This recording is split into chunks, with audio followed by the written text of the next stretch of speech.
The most abnormal day, as far as I am concerned, in my lifetime, was 26/11.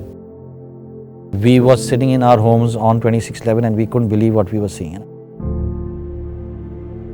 There are two sides of this.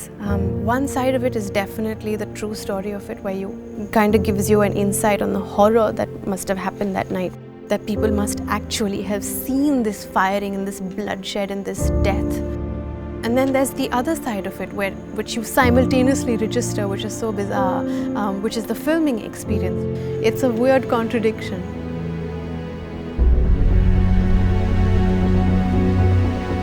%70% of the show is told inside the hospital. You know, it was a set that we were shooting on. The look and the design of the set was so incredible. जब आप देखेंगे, you won't be able to differentiate between a set and an actual hospital. Shooting action in the hospital was great fun. I was like a child in a candy shop.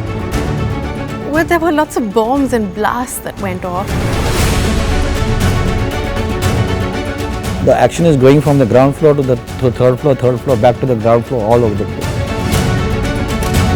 The hospital is supposedly 3 floors, but we are shooting only on 1 floor. So every time we would finish that 1 floor, then we would wait for the floor to be redesigned and changed.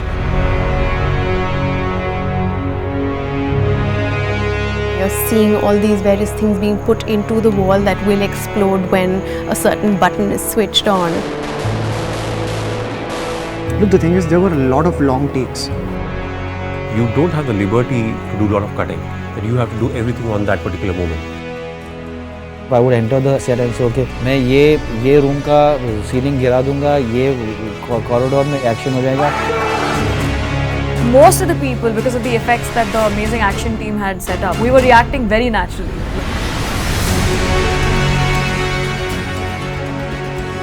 मैंने सपने में भी उसके बाद 20-30 दिन मैंने खाली गोलियों की आवाज़ सुनी बस. When there's a blast happening, there's too much of dust that goes in the air. For 3 days, the residue was there inside my nostril. I do remember one such scene, which is when I had to wear a harness and I'm shot and then I fly and I fall. You know, just the flying, one is not used to it. So I was really nervous about that. In hindsight, it wasn't so tough, but leading up to it, I was so tense.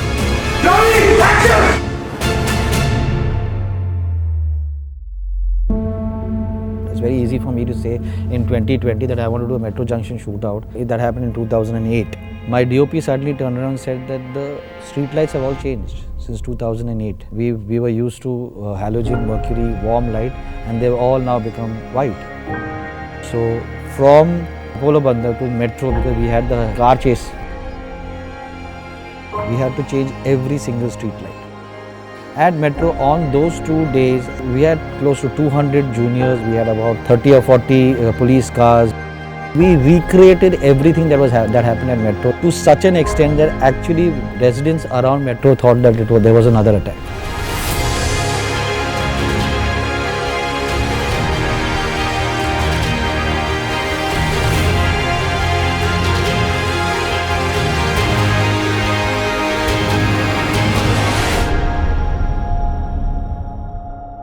I mean, these are extraordinary and dramatic real-life occurrences that we all know about.